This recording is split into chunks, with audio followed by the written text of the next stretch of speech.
Hello guys, ഞാൻ ഇന്ന് bag പേക്കാൻ പോവാം. അപ്പോൾ കമോൺ. ആദ്യത്തെ ബാഗ് എൻ്റെ ബാഗാണ്. ഒരു പിങ്ക് കളറാട്ടോ. എനിക്ക് ഭയങ്കര ഇഷ്ടമായി. അപ്പോൾ ഇതാണ് എൻ്റെ ബാഗ്.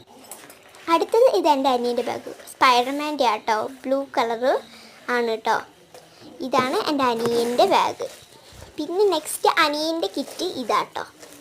ഫുഡ് കൊണ്ടുവന്ന കിറ്റ്. നെക്സ്റ്റ് ഇത് എൻ്റെത് കിറ്റ്. ഞാൻ എല്ലാം പിങ്ക് എടുക്കാമെന്ന് വിചാരിച്ചു കേട്ടോ. പിന്നെ എനിക്ക് എക്സ്ട്രാ ആയിട്ട് ഒരു കള്ളിയും കൂടി ഉണ്ട് എൻ്റെ. അപ്പോൾ ഇത് ഋഷീൻ്റെ സ്ലേറ്റ് കേട്ടോ. ഇതാണ് ഇത്. പിന്നെ ഋഷീൻ്റെ സ്പൈഡർമാൻ പൗച്ച്.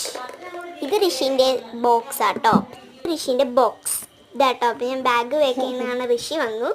അപ്പോൾ ബാഗ് പാക്ക് ചെയ്യുന്ന കണ്ടാലോ. അപ്പോൾ കമോൺ. അപ്പോൾ എൻ്റെ ബാഗാണ് ആദ്യം പാക്ക് ചെയ്യാൻ പോകുന്നത്. കുറേ ബുക്സ് വെച്ചിട്ടുണ്ട് ഞാൻ. എനിക്ക് നാളെ ബുക്സ് കൊണ്ടുവരണം. പിന്നെ ഒരു റഫ് നോട്ടും കൂടെ വെച്ചിട്ടുണ്ട്. അപ്പോൾ എൻ്റേത് ഇനി പൗച്ച്, കട്ടറുണ്ട്. ഒരു ക്യൂട്ട് കട്ടറാട്ടോ. അത് യൂണിക്കോണിൻ്റെ. പിന്നെ ഉള്ളത് സ്കെയില്, പിന്നെ ഉള്ളത് 2 പെന്ന്, പിന്നെ കളർ. ഇത്രയാണ് എൻ്റെ പൗച്ചിൽ ഞാൻ വെക്കുന്നത്. അപ്പോൾ എൻ്റെ പൗച്ചിലേക്ക് ഞാൻ വെച്ചിട്ടുണ്ട്. പിന്നെ ഞാൻ അത് ബാഗിലേക്ക് വെച്ചു. അപ്പോൾ എൻ്റെ ബാഗ് ഇവിടെ സെറ്റായിട്ടുണ്ട്. ഇനി നെക്സ്റ്റ് എൻ്റെ കിറ്റിൽ അധികമൊന്നും വെക്കണ്ട. ഞാൻ വെക്കാൻ പോകുന്നത് ഞാൻ പേപ്പർ സോപ്പും പിന്നെ എൻ്റെ ഒരു ടിഷ്യൂ ആണ് വെക്കുന്നത്.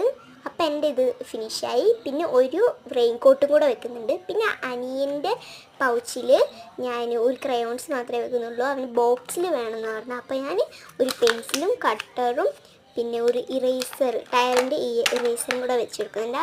അപ്പോൾ അവൻ്റെ ബോക്സ് പൗച്ചും സെറ്റായിട്ടുണ്ട്. ഇനി നെക്സ്റ്റ് അവൻ്റെ ബാഗ്. അതിലേക്ക് നമുക്ക് ആദ്യം ബോക്സ് ഇട്ട് കൊടുക്കുക. അതിന് ശേഷം പൗച്ച് വെച്ച് കൊടുക്കുക. പൗച്ചും കൂടെ വെച്ച് കൊടുത്തിട്ടുണ്ട്. അതിന് ശേഷം അവൻ്റെ സ്ലേറ്റ് വെച്ച് കൊടുക്കാം. സ്ലേറ്റ് മാത്രമേ കൊടുക്കുന്നുള്ളൂ. അവനധികം പഠിപ്പിക്കാനൊന്നുമില്ല അതുകൊണ്ട്. അപ്പോൾ ഋഷീൻ്റെ ബാഗും സെറ്റ്. പിന്നെ ഋഷീൻ്റെ റെയിൻ. അപ്പോൾ നാളെ സ്കൂളിൽ പോകുന്നതായിട്ട് കാണാൻ.